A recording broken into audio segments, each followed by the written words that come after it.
Nakita nyo na ba yung trending na video ngayon tungkol kay Charis Pempenko? Dun sa term na utang na loob. Okay, magbibigay ako ng personal opinion ko.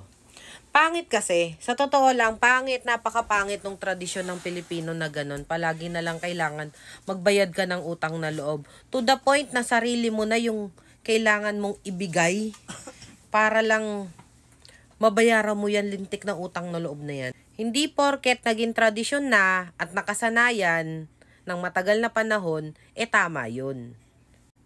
Hindi porket palaging nangyayari, yun na yung tama. Hindi ganun yun. Kung hindi tayo magigising sa katotohanan na ang totoong pagbabayad ng utang na loob ay yung gawin mo rin yung mabuting ginawa sa'yo, gawin mo sa ibang tao, walang mangyayari. Paulit-ulit na lang yung cycle, iba't ibang tao yung mai-involve, pero iisa lang yung magiging senaryo. Laging kawawa yung taong kailangan magbayad ng utang na loob.